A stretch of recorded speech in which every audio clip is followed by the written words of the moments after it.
Welcome back नाजरीन। आज इंतहाई अहमियत के हामिल एक अहम स्टोरी के ऊपर बात कर लेते हैं। आज डीआईजी मुकद्दस हैदर साहब ने डिफेंस से अगवा होने वाले मुस्तफ़ा आमिर की लाश गाड़ी समेत बरामद कर ली और हॉरिबल चीज़ें सामने आई और इनके इंकशाफात हुए कि कैसे कराची से जो नौजवान है वो अगवा होता है और उसकी जो लाश है जली हुई गाड़ी समेत जो है वो हफ्ते मिलती है। क्या मुअम्मा है, क्या इंकशाफात हुए हैं। आज प्रेस कॉन्फ्रेंस के जरिए क्या किन अहम मामलात के ऊपर से पर्दा उठाया गया है, मगर साथ ही बहुत सारी ऐसी नेग्लिजेंसी भी सामने आई है, उसके ऊपर भी बात करेंगे। चीफ रिपोर्टर असद ज़ैदी ने हमें ज्वाइन किया है। जी असद साहब, बताइएगा क्या बताया आज की प्रेस कॉन्फ्रेंस में मुकद्दस हैदर साहब ने और कहाँ समझते हैं कि गलतियां हुई हैं। देखिए, मुकद्दस हैदर साहब की जो आज की प्रेस कॉन्फ्रेंस थी, कराची का एक अहम केस है मुस्तफ़ा के अगवा का। आज उन्होंने बहुत से इंकशाफात किए। हमने पहले भी कहा था कि कराची जैसा मेगा सिटी है और यहाँ पर चीज़ों को छुपाना इतना आसान नहीं होगा। अगर तहकीकात प्रॉपर कर ली जाए तो शायद उस नौजवान की लाश मिल जाए। और फिर वही हुआ आज मुकद्दस हैदर साहब ने तफसीलात से आगाह करते हुए प्रेस कॉन्फ्रेंस की। उसमें उनका कहना था कि 6 जनवरी को मुस्तफ़ा अगवा हुआ, एक और मरकजी मुलजिम की गिरफ्तारी अमल में आती है। शराज उनका नाम बताया जाता है। वो ये बताते हैं कि हमारे 6 जनवरी को ये आए मुस्तफ़ा, आने के बाद इन लोगों के दरमियान में तल कलामी होती है। मुस्तफ़ा पर भी बताया गया कि मंशियात का मुकदमा कायम था और जिस रोज वो गुम हुए, गुमशुदगी की तलाई है, उस रोज भी एक केस में उन्होंने जाना था, हाजिर होना था कोर्ट में। लेकिन इन तमाम चीजों के बाद जो इंकशाफात थे वो तैयारी थी और सवालिया निशान छोड़ गए कराची की पुलिस पर और यहाँ के इदारों पर। 6 तारीख को नौजवान गायब होता है, तल कलामी होती है। ये इंकशाफात है शराज के। दूसरा मरकजी मुलजिम, और उसका कहना है 7 तारीख को उस नौजवान की लाश हब में ठिकाने लगाई जाती है, यानी कि गाड़ी को आग लगाकर। और फिर 11 तारीख असद ज़ैदी साहब, इधर रुकिएगा एक मिनट। मतलब आप मुझे बता रहे हैं कि जनाब कराची के अंदर मर्डर करके लाश जो है पूरे शहर के अंदर घूमती हुई अब पहुंचाई गई है जी, उसी नौजवान की उसी गाड़ी समेत लाश। जाहिर सी बात है कि मजीद इंकशाफात भी किए होंगे कि और इनकी लाश कौन सी गाड़ी से गाड़ी थी। कराची से हब पहुंच गई और किसी ने नहीं रोका बीच में, कहीं चेकिंग नहीं हुई, कहीं कुछ नहीं हो सका। देखिए, जो इंकशाफात सामने आए हैं वो तो वाज़ेह तौर पर ये बताते हैं कि हब से एक जली हुई गाड़ी मिलती है और ये बताया जाता है कि उसके अंदर एक लाश भी थी जो अनआइडेंटिफाइड थी। उस लाश को ईदी को दिया गया और फिर रजाकाराना तौर पर उस लाश की जब पहचान तो किया गया ईदी की जानिब से। देखिए, इसमें बहुत सारे सवालात हैं कि एक शख्स यहाँ से अगवा होता है और उसके बाद चलिए भूल जाते हैं कि उस शख्स को अगवा किया गया। हम ये सोच लेते हैं कि कोई भी शख्स जिसकी डेड बॉडी मिली थी उस शख्स पुलिस की जिम्मेदारी थी कि आज फोरेंसिक की बात की गई कि फोरेंसिक कराते हैं गाड़ी की। आज बात की गई कि कब्र कुशाई की जाएगी और फिर ये पता चला जाएगा डीएनए से कि वाकई जो इसने मुलजिम ने एतराफ किया शराज ने, क्या वाकई ये मुस्तफ़ा की डेड बॉडी थी, या फिर जैसे पहले अरमगान कह चुके, मरकजी मुलजिम जो पहले कह चुका था कि हमने डेड बॉडी को मलीर में कहीं फेंका। देखिए, दोनों में तजाद है। अब पुलिस के ऊपर सवालिया निशान है। कराची को 6 तारीख को कराची से अगवा होने वाला नौजवान इन्हीं सड़कों से होता हुआ इन्हीं बांगे दबंग ये ऐलान किया जाता है कि कराची के अंदर टीपीके ने भी कैमरे लगा दिए साउथ में, और फिर ये भी कहा जाता है कि सेफ सिटी अच्छा जही साहब, तशद्दुद का भी निशाना बनाया गया है मुस्तफ़ा को, ये भी इतलात और इंकशाफात बयान के अंदर आए हैं। बुनियादी वजह सामने आ सकी है कि क्यों शराज और इन लोगों ने अरमगान की तरफ से, ये क्या क्लैश था इन दोनों के दरमियान, थे तो ये वाकिफकार आपस में। देखिए, जो इब्तदाई बात जो पुलिस ने कही और आज मुकद्दस हैदर डीआईजी खुद जो इसको लीड कर रहे थे केस को, उनका कहना ये था कि ये भी हो सकता है मंशियात के, क्योंकि इससे पहले भी इल्जामात हैं, पहले भी केस है मुस्तफ़ा पर भी, तो ये मंशियात का कोई झगड़ा हो।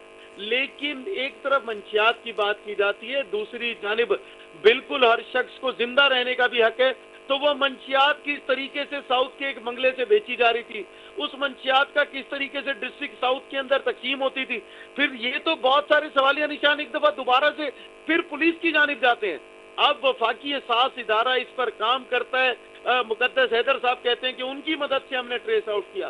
तो हम ये पहले बात कल भी कह चुके हैं, पुलिस की इसमें नेग्लिजेंसी बहुत जगहों पर है। उस जो शख्स, जो मुस्तफा, जो नौजवान जाँ बहक हुआ, उसकी फैमिली के इल्जामात मुतवातिर पुलिस के ऊपर हैं।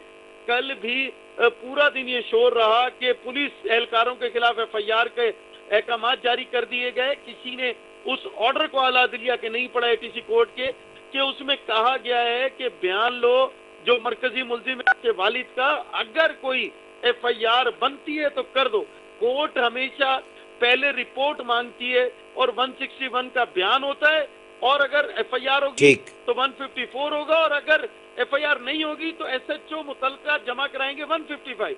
लेकिन यहाँ फैसले सोशल मीडिया पे जब किए जाएंगे और फिर आज पता चलेगा कि जो 1.5 माह कबल गाड़ी मिली थी, देखिए वो भी तो नेग्लिजेंसी है कि जब गाड़ी मिली, डेड बॉडी मिली, तो क्यों नहीं चेक किया गया कि क्यों जाकर जंगल बियाबान में एक गाड़ी खड़ी हुई है, क्यों खुले मैदान में गाड़ी को आग लगी और कोई नहीं आया, क्यों नहीं चेक किया गया उस वक्त उस लाश के डीएनए को, क्यों नहीं फोरेंसिक कराया गया उस गाड़ी को जो आग लगी हुई मिली थी। तो ऐसे बहुत से सवालात डिस्ट्रिक्ट साउथ मतलब ऑलरेडी एक गाड़ी मिल चुकी थी, तस्दीक नहीं हुई तो इन्हीं ऑर्गेनाइजेशन की जानिब से उसको तदफीन कर दी गई लवारिस लाश जान के, ऐसा ही है। जी देखिए, जो पास इंसिडेंट हो जाए, कोई बड़ा वाकया हो जाए जिसके अंदर कोई लाश मिलती है या बहुत सारी डेड बॉडी जो जानने में नहीं आती, उनको किस तरीके से अमानतन मुर्दे किया जाता है, क्योंकि फ्री ऑफ कॉस्ट खिदमत देता है। ये कोरंगी के अंदर एफआईआर का इंदराज हुआ था, मुस्तफा पर एएनएफ ने किया था। कोरंगी में एएनएफ ने मुस्तफा पर इंदराज किया था 4/1/2024 को, जिसकी हेयरिंग भी चल रही थी अब तक। तो ऐसे बहुत से सवाल आते हैं, लेकिन इसमें सबसे अहम ये है, क्या 1.5 महीने तक इन्वेस्टिगेशन क्यों मुकम्मल हो सकी, 1 महीना 8 दिन तक क्यों ये ना पता चल सका कि वो नौजवान का है, और क्या मतलब असद जलील साहब, अगर मैं गलत नहीं तो जब तक कोई भी केस हाई प्रोफाइल केस नहीं बने, जब तक तमाम मीडिया चैनल्स अपने टिकर्स अपनी अखबारात में जो है वो रिपोर्ट शाया ना करें, उस वक्त तक आप ये समझते हैं कि जी पुलिस हरकत में नहीं आती? जी देखिए, अगर पुलिस हरकत में आती होती तो इससे पहले कितने बड़े बड़े वाकयात हो गए। अगर हम आज की बात कर लें तो आज सीएम कहते दिखाई दिए, एसएसपी कोरंगी को मैंने इसलिए हटाया कि वो जमीनों के कब्जे में मुलविस थे। ऐसा ही बड़ा इकदाम सीएम को लेना पड़ेगा। वो लोग जो जमीनों पे कब्जे में है उनको हटाएं, वो लोग जो मंशियात को आम कर रहे हैं और पुलिस में बैठे हैं या किसी और बड़े इदारे में, उनको हटाएं। वो लोग जो इस तरीके से इन्वेस्टिगेशन में हडल्स पैदा करते हैं या जो अपनी इन्वेस्टिगेशन कर ही नहीं पाते इतने दिन गुजरने के बावजूद, तो ऐसे नाअहल लोगों को हटाएं और फिर उन कैमरों से कि एक शख्स जान से चला जाए और वो कैमरे बता ना पाए कि गाड़ी गई तो गई कैसे। ऐसे बहुत से सवालिया निशान कराची पुलिस के अपने किरदार पर भी हैं और इन्वेस्टिगेशन करने वाले कराची पुलिस के ऑफिसर्स पर भी हैं। एक तरफ असद जलील साहब, थोड़ा सा हम ये भी जाएंगे कि शराज ने क्या इंकशाफात किए हैं, उस हवाले से भी थोड़ा नाजरीन को आगाह करें। किस तरह ये वहाँ हब पहुंचे, किस तरह ये मामला तय हुए, क्या तशद्दुद किया, सुनने में आया जी रॉड से भी हमला हुआ। देखिए, ये कबल अज वक्त है। उनका कहना है कि हमारी लड़ाई होती है, हमारे पास 6 तारीख को आता है, लड़ाई होती है, लड़ाई के दौरान मुस्तफा को मारा जाता है, बदतरीन तशद्दुद का निशाना बनाया जाता है। जिस तशद्दुद में जहां एक तरफ इंकशाफात करते हैं कि रॉड से मारा, इससे मारा, लोहे का रॉड था उससे पीटा, उसके बाद ये भी तो है कि जी उसी तशद्दुद के बाइस वो जहां बहक हो गया और उसकी लाश को ठिकाने लगाने के लिए, क्योंकि वो जानते थे इस सिस्टम को कि कराची की इन सड़कों पर अगर बड़ी गाड़ी में बैठकर कोई सरकारी नंबर प्लेट लगाकर घूमता दिखाई देगा तो उसको नहीं रोका जाएगा और उल्टा उसको सलूट करके गुजार दिया जाएगा। तो उसका फायदा उठाते हुए, जबकि एक जानिब पुलिस ये कहती है कि जो मॉडल कॉलोनी का धमाका हुआ था उसके बाद हब पर इंतहाई सख्ती कर दी गई है और वहां पर सिक्योरिटी के सख्त इंतजाम हैं। मेरा बुनियादी सवाल भी यही था बिल्कुल कि हब बॉर्डर क्रॉस कर जाते हैं, फिर बताया जाता है कि जनाब बॉर्डर्स को हम इतना तरीके से देख रहे हैं, उस तरह देख रहे हैं, फिर बड़े बड़े दावे वो व्हीकल के हमने वो कैमरे लगाए हुए हैं जो कि आर्टिफिशियल इंटेलिजेंस वे सब निज़ाम आपके सामने बेनकाब इन्हीं वाक़यात की वजह से हो रहा होता है। कहने का मकसद, जब हम बात कर रहे होते हैं तो पुलिस अफसरान और दीगर को बड़ा बुरा लग रहा होता है, मगर अहम सवाल ये भी उठता है कि जनाब कैसे, कब तक ये चीज़ें इतनी नॉर्मल होती रहेंगी, इतने बड़े बड़े केसेस हो जाते हैं, इतने बड़े तहत इस लेवल तक चीज़ें हो रही हैं और फिर बात हो रही है कि जनाब ठीक है जी, अब हमने कर लिया, अब हम कर रहे हैं। तो सवाल है कब तक हम बॉर्डर्स को अपने महफूज नहीं बनाएंगे शहर के, और इतने बड़े बड़े वाक़यात और किस तरह ट्रैवलिंग हो जाती है, चीज़ें आ जाती हैं, और फिर मंशियात का जो दखल आ रहा है, मैं बार बार बता रहा हूँ कौन है इसके पीछे। कोई ना कोई शख्स ऐसा है जिसको आज की तारीख में भी कहीं ना कहीं छुपाने की कोशिश की जा रही है। वो सवाल भी लोग जानना चाह रहे हैं कि आखिर इनके पीछे नेक्सस क्या था, कौन ताकतवर शख्सियात थी जो इनके पीछे थी, किसने इतनी ताकत दे दी कि जब पुलिस पार्टी घर के अंदर रेड करने के लिए पहुंचती है तो स्ट्रेट फायर कर दिए जाते हैं।